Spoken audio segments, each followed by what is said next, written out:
네, 오늘 주시는 말씀 고린도후서 3장 1절에서 18절까지 말씀. 오늘 3장에는 두 부류의 인간이 소개되고 있는데요. 14절 말씀 보세요. 그러나 그들의 마음이 완고하여 오늘까지도 구약을 읽을 때 그 수건이 벗겨지지 아니하고 있으니, 어떤 사람이 소개되냐면 완고한 사람, 다른 말로 아직 수건이 얼굴에서 벗겨지지 않은 사람이 나옵니다. 6절 말씀 보세요. 그가 또한 우리를 새 언약의 일꾼 되기에 만족하게 하셨으니, 어떤 사람이 소개되냐면 새 언약의 일꾼, 두 부류의 사람들이 나오는데요. 마음이 완고한 자들을 그들이라 이렇게 표현했고, 새 언약의 일꾼을 우리 이렇게 표현했습니다. 오늘 3장 말씀에는 그들과 우리의 구별이 있습니다. 그들은 어떤 사람이냐면 고린도 교회에서 말씀을 혼잡하게 했던 사람들. 이런 사람들이 오늘날 한국 교회에도 상당히 많이 존재하고 있죠. 예수 믿고 천국 갑시다 이렇게 이야기해요. 이렇게 전도합니다. 이 말은 뭡니까? 에덴 동산에서 사탄의 말에 순종한 아담은 반대로 뭐예요? 하나님 말씀에 배반한 자가 되는 거예요. 결국 아담은 에덴 동산에서 쫓겨났습니다. 그 대가로 노동하며 살아야 되고 먹고 살기 위해서 죽도록 땀 흘려야 됐습니다. 해산의 수고를 가져야 했어요. 죽음이 기다리는 인생이 되고 말았습니다. 죽음이란 뭡니까? 한마디로 숨이 꼴까닥 넘어가는 것이 아니라, 죽음이란 영원하신 하나님과 인간이 결별된 결과, 이것이 바로 죽음인 것입니다. 근데 이 문제가 어떻게 해결해 주셨어요? 예수 믿음으로 이것을 해결해 주셨어요. 어떻게 우리가 예수 믿게 되었어요? 전도 많이 해서 됐습니까? 우리가 헌금을 많이 했기 때문에 그렇게 됐나요? 아니에요. 딱 하나. 하나님이 우리를 불쌍히 여기사 하나님이 아들 예수를 우리에게 보내주셨어요. 믿기만 하면 누구든지 구원받게 되었어요. 오늘날 신천지 신도가 이번 코로나 사태로 몇 명이라고요? 24만 명. 아니, 신천지는 오래전부터 14만 4천이 모이면 다 천국 올라간다면서요. 세상이 발격 뒤집힌다면서요. 그러니까 요즘엔 뭐라고 얘기해요? 그 중에서 전도 많이 한 사람, 그 중에서 헌금 많이 한 사람만 천국 간다. 모든 이단의 공통적인 특징이 네가 얼마나 노력하느냐에 따라서 천국이 주어질 수도 있고 주어지지 않을 수도 있다. 천국은 누가 노력해서 가는 거예요? 내가 노력해서 가는 거예요. 불교 철학이 이렇습니다. 모든 이단 잡신뿐만 아니라 모든 종교의 핵심이 바로 이거예요. 기독교의 유일한 다른 점은 뭐냐면 예수님이 무덤이 없다. 이것도 독특한 다른 점입니다만, 궁극적으로 천국은 누구에게 주어지냐면 하나님의 은혜를 믿고 따르는 자, 이거 하나예요. 이 사실을 모르는 자가 어떤 사람이냐면 수건으로 얼굴을 덮고 있는 사람이에요. 아직 얼굴에서 수건이 벗겨지지 않은 사람이에요. 그 세상이 희미하게 보이는 거예요. 오늘 고린도 교회에 수건으로 얼굴을 가리우고 복음을 가로막는 자들이 교회 안에 있었어요. 다른 예수, 다른 복음을 신천지처럼 가르치고 있는 거예요. 반면에 고린도 교회 안에 새 언약의 일꾼 되기에 만족해 된 일꾼들이 있다는 얘기예요. 이들은 어떤 사람입니까? 얼굴에 수건이 없는 사람이에요. 그 정확하게 보는 거예요. 지금 고린도 교회는 새 언약의 일꾼들과 얼굴에 수건으로 가리워진 어리석은 사람들과의 갈등이 일어나고 있는 것입니다. 1절 말씀 같이 한번 읽어볼까요? 우리가 다시 자천하기를 시작하겠느냐? 우리가 어찌 어떤 사람처럼 추천서를 너희에게 붙이거나 혹은 너희에게 받거나 할 필요가 있느냐? 여러분, 여기서의 추천서는요, 당시에는 신원을 보장할 수 있는, 신분을 보장할 수 있는 역할이 추천서였어요. 바울이 베베를 고린도 교회에 보낼 때 어떻게 해요? 추천서 써서 보냈어요. 야, 나는 바울이 보냈어. 그걸 뭘로 알아요? 바울이 쓴 추천서를 보고 베베를 인정했다는 얘기예요. 예루살렘 종교회의에도 바나바와 바울을 안디옥에 보낼 때 어떻게 해요? 역시 추천서를 같이 보냈어요. 그러면 고린도 교회 와서는 추천서가 있었느냐 이거예요. 바울, 너 추천서 내놔, 이렇게 이야기하고 있는 거예요. 다른 복음을 전하는 신천지 같은 이단들이 고린도 교회에 가만히 들어와서, 야, 바울은 자칭사도야, 자칭사도. 그래서 1절 말씀에 뭐라고 얘기해요? 바울이 얘기해요. 우리가 다시 자천하겠느냐? 우리가 어찌 어떤 사람처럼 추천서를 너희에게 보여줘야 되겠느냐? 왜 이런 얘기하고 있는 거예요? 왜 그렇습니까? 고린도 교회는요, 바울이 낳은 교회예요. 바울이 낳았는데 내가 너의 엄마인지 증명서 떼다 달라고 자식들이 이야기하겠냔 말이에요. 그럴 수 없다는 얘기예요. 갈라디아서 1장 1절 말씀에도 바울이 늘 하는 말이 있어요. 사람들에게서 난 것도 아니요, 사람으로 말미암아 난 것도 아니요, 오직 예수 그리스도와 그의 죽은 자 가운데서 살리신 하나님 아버지로 말미암아 사도된 나 바울은, 자신의 사도됨을 어떻게 증명하고 있어요? 오직 예수 그리스도로 말미암아 됐다 이거예요. 에베소서를 시작하는 1장 1절 말씀에도 똑같은 말씀하죠. 하나님의 뜻으로 말미암아 그리스도 예수의 사도된 나 바울은, 모든 성경마다 하나님의 뜻으로 사도된 나 바울은 이렇게 시작해요. 왜 바울은 이렇게 주장합니까? 사도 바울은요, 부활하신 예수님을 직접 만났어요.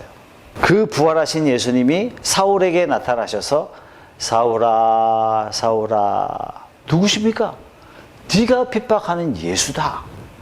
그러면서 이 바울에게 사명을 주시죠. 내 이름을 이방인과 임금들과 이스라엘 자손들 앞에 전하기 위하여 택한 이방인을 위한 나의 그릇이라. 바울의 소명과 사명이 바로 여기 있는 것입니다. 그래서 바울은요, 누구보다도 사도됨에 대한 강력한 사명감을 가지고 목숨을 걸고 아시아에 가서 복음을 전했던 겁니다. 그런데 많은 고린도 교인들이 바울을 비웃어요. 야, 바울, 너 추천서 있어? 맨날 스스로 추천서라고 말하지 말고, 맨날 자천하지 말고. 그래서 오늘 말씀에 내가 다시 자천해야 되겠냐, 이렇게 얘기하고 있는 거예요. 2절 말씀, 너희는 우리의 편지라 우리 마음에 썼고 무사람이 알고 있는 바라. 여기서의 편지는요, 일상의 편지 아닙니다. 여러분들이 생각하시는 그냥 편지가 아니에요. 뭐겠습니까? 추천서예요, 추천서. 여러분이 편지입니다. 이 말은 여러분 한 사람 한 사람이 추천서가 됩니다. 내가 예수 그리스도 안에서 낳은 성도들이 바로 여러분 아닙니까? 여러분들이야말로 내가 사도인 것을 증명해 줄 수 있는 추천서입니다. 그래서 고린도전서 9장 2절에 보면 그런 이야기를 해요. 다른 사람들에게는 내가 사도가 아닐지라도 여러분들에게는 사도입니다. 나의 사도됨을 주 안에서 인친 것이 바로 여러분들 아닙니까? 바울이 그렇게 고백하고 있는 겁니다. 그래서 바울이 다시 편지를 강조합니다. 3절 말씀, 너희는 우리로 말미암아 나타난 그리스도의 편지니 이는 먹으로 쓴 것이 아니요 오직 살아계신 하나님의 영으로 쓴 것이며 또 돌판에 쓴 것이 아니요 오직 육의 마음판에 쓴 것이라. 고린도 성도들이 거듭나서 새 사람 된 것, 결국 그리스도께서 만들어주신 편지와 같습니다. 추천서입니다.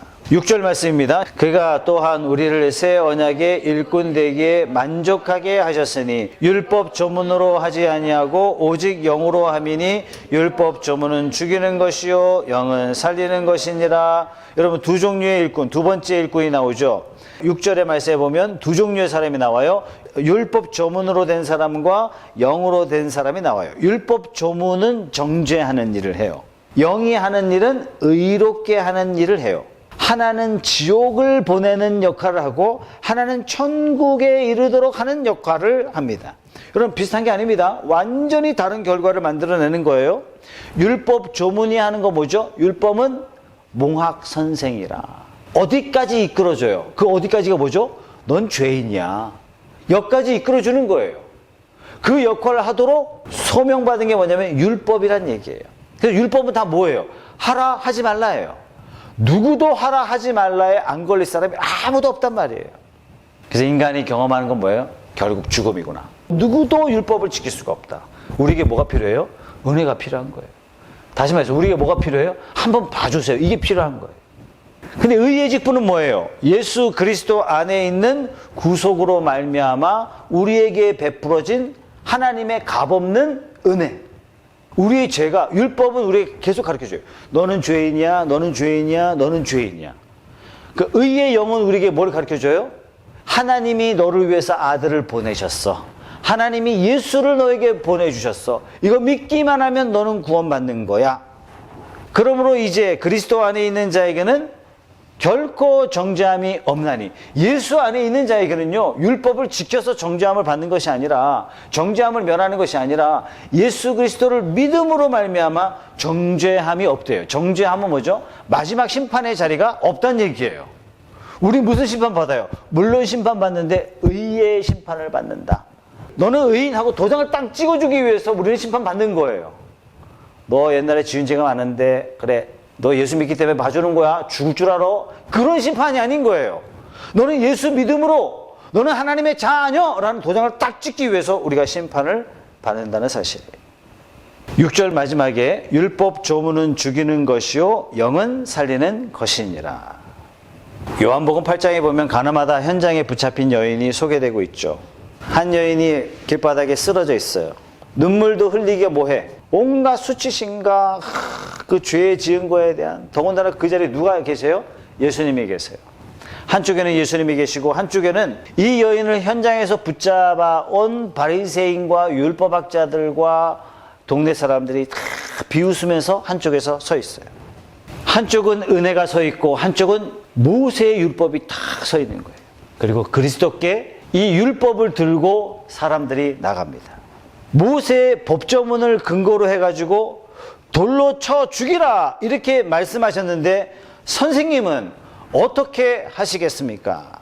예수님의 심판은요, 나도 너를 정죄하지 아니하니 가서 다시는 죄를 범치 말라.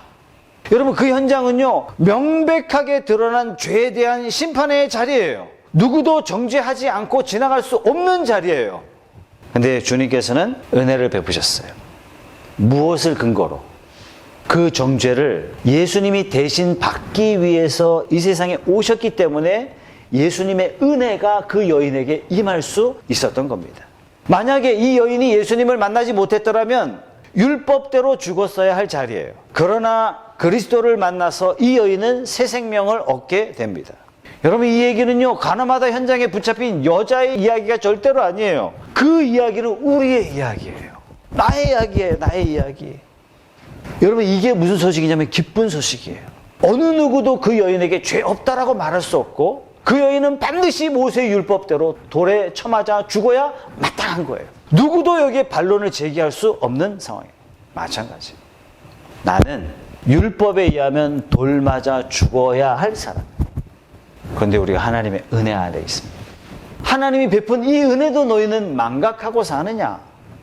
죽음에서 너희들을 구원해냈건만 왜 작은 바이러스에 두려워 떨며 염려하고 걱정하고, 돈이 조금 없는 거에 대해서 염려하고 걱정하고, 조금 출세 못한 거에 대해서 세상적 추락에 대해서 염려하고 걱정하고 근심하는 것이 이게 합당하냐? 여러분, 오늘 고린도 후서에 나오는 새 언약의 일꾼이란 바로 이런 사람이에요. 우리가 이런 은혜를 받았다라고.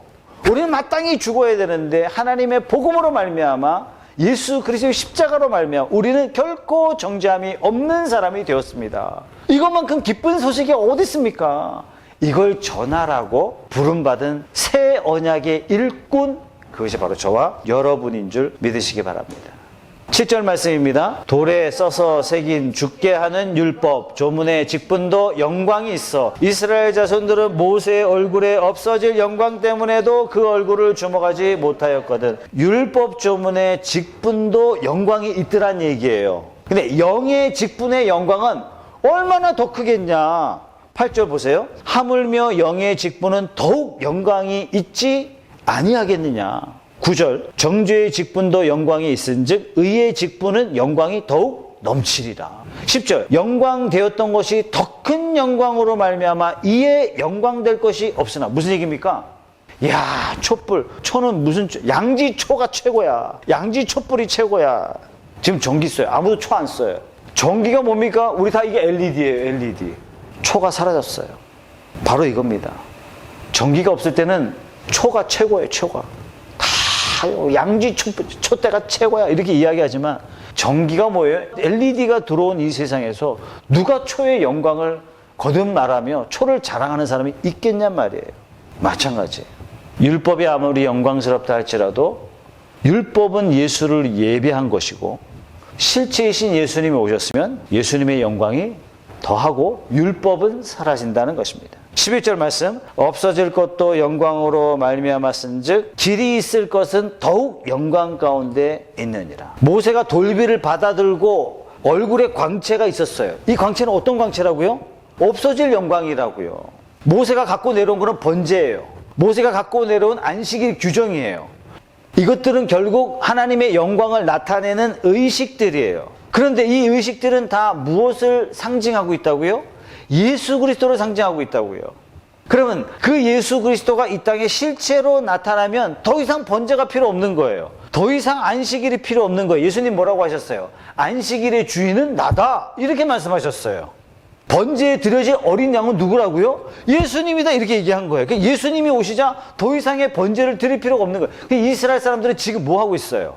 법궤를 찾고 있어요. 법궤를 찾아야 번제를 드릴 수 있으니까. 그러니까 하나님이 법궤를 못 찾도록 법궤를 꼭꼭 숨겨 놓으신 거예요.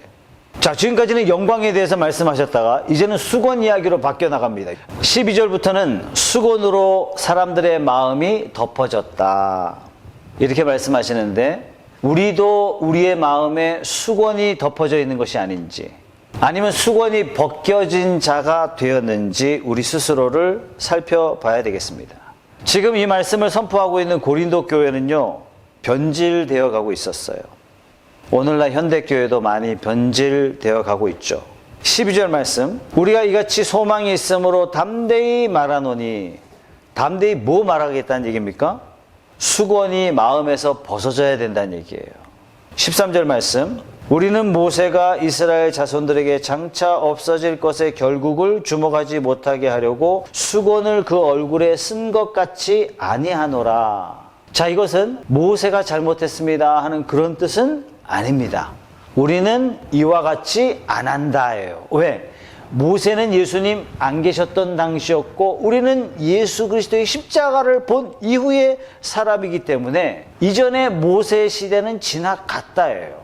모세가 그토록 말하고 싶었던 율법의 실체이신 예수님이 이 땅에 오셨다예요. 아까 말씀드렸듯이 모세는 돌판을 2번 받아 내려오죠. 첫 번째 돌판을 가지고 내려왔을 때는 얼굴에 광채가 있다 없다 이 말이 아예 없어요. 그러니까 얼굴에 광채가 없었다는 얘기죠. 근데 2 돌판을 가지고 내려왔을 때 아론과 모인 사람들이 금송아지를 만들어 이게 우리 하나님이다 이렇게 난리 법석을 치니까 모세가 흥분하여 2 돌판을 그곳을 향하여 던져서 깨집니다.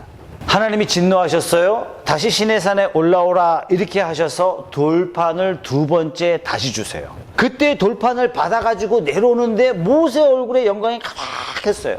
수건을 가려도 영광의 빛이 가득해. 사람들이 모세 얼굴을 쳐다보지 못했어요. 우리가 본즉 죽을까 합니다. 우리 매우 두렵습니다. 이렇게 고백할 정도였습니다. 자, 이것은 굉장히 중요한 상징적인 메시지인데, 첫 번째 돌판은 모세가 범죄한 이들을 향해서 던져서 깨졌어요. 율법이 깨졌다는 얘기예요. 사람들이 율법을 지키지 못한다는 얘기예요. 다시 율법을 주셨어요. 이것은 하나님께서 은혜를 베푸셨다는 뜻입니다. 다시 율법을 주신 것은 율법을 범한 중범죄자들이 죽어 마땅한데 다시 율법이 주어졌다는 얘기예요. 하나님이 용서하셨다는 뜻입니다. 2번째 돌판을 들고 왔을 때는 모세 얼굴에 광채가 가득했다. 바로 2번째 돌판은 예수님의 대속, 하나님의 용서, 이것을 상징하기 때문에 얼굴에 영광이 가득했다. 여러분, 모세의 얼굴에 그 영광을 가리웠어요. 가리웠단 말을 들으면 여러분들이 뭐 생각해야 되냐면 성소와 지성소가 휘장으로 가리워졌어요. 예수님이 십자가에 피 흘리시고 죽으시는 그 순간에 휘장이 위에서 아래로 쫙 찢어져서 지성소가 밝히 드러난 것처럼 모세 얼굴에 가리워졌던 그 영광의 실체가 누구라고요? 예수 그리스도임을 밝히 드러내신 거예요. 그래서 구약시대 사람들은요, 다 수건을 얼굴에 가리고 쓰는 사람들이에요. 말씀을 읽어도 무슨 뜻인지 몰라요. 그러나 신약시대 사람은요, 얼굴에 수건이 벗겨진 사람들이에요. 실체이신 예수 그리스도를 보는 사람들이라는 것입니다. 14절 말씀, 그러나 그들의 마음이 완고하여 오늘까지도 구약을 읽을 때 그 수건이 벗겨지지 아니하고 있으니 그 수건은 그리스도 안에서 없어질 것이라. 왜요? 마음이 완고해서 수건이 벗겨지지 않았대요. 이들은 누구예요? 완고한 사람들은 교회 누굽니까?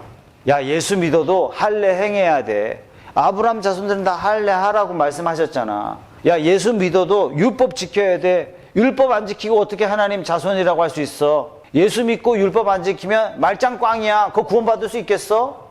이 말을 초대교회 때는 버젓이 했단 말이에요. 그래서 베드로가 내가 고넬료 집에 갔는데 성령이 임하시더래. 그들이 방언하더라니까. 그랬더니 예루살렘 교회 지도자들이 뭐라 그래요? 그 이방인들이 어떻게 예수 믿냐고. 오케이, 봐줄 테니까 할례는 받게 하라고. 그래야 우리가 인정하겠다고. 베드로가 뭐라고 얘기해요?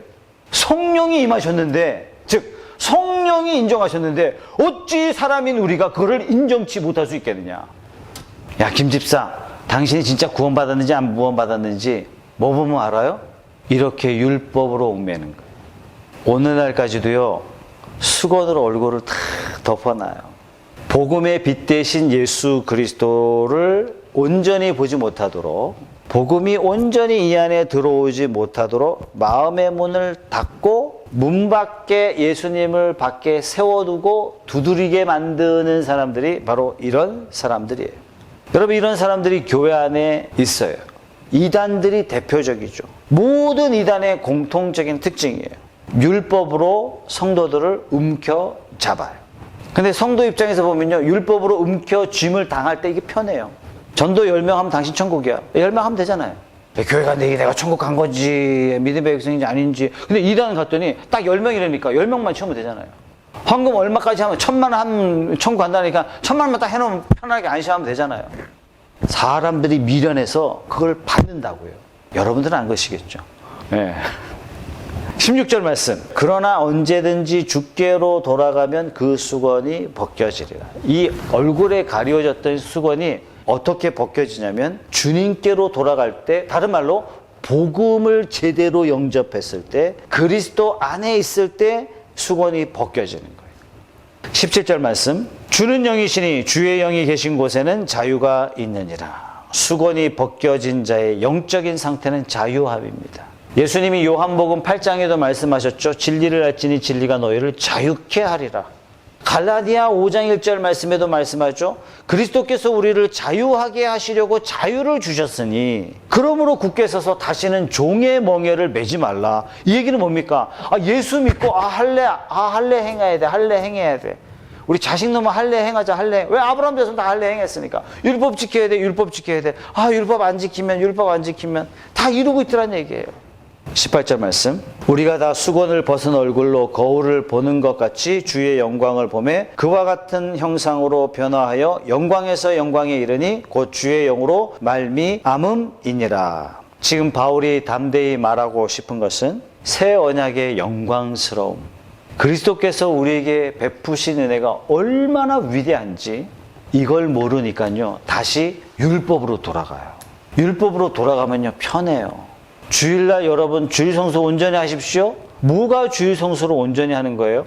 온 마음과 온 정성으로 하나님을 예배하십시오. 이렇게 말하는 것보다요, 주일날 4,000원 이상 짜장면 먹으면 그 안식일 안 지킨 거야. 주일 안 지킨 거야. 이렇게 말하는 게 편하다고요. 근데 그걸 듣고 순종하는 게 훨씬 편안하다고요.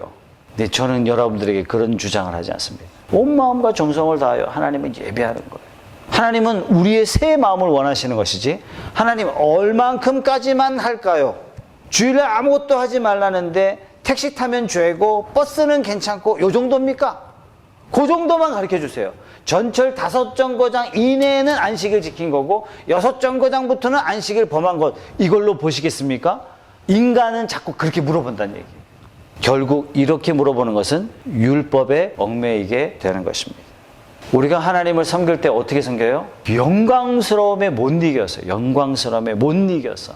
하나님이 내게 베푸신 복음의 은혜가 얼마나 기쁜지 감격해서. 우리는 천국 가려고 전도하는 게 아니에요. 우리는 천국 가려고 11조 하는 게 아니에요.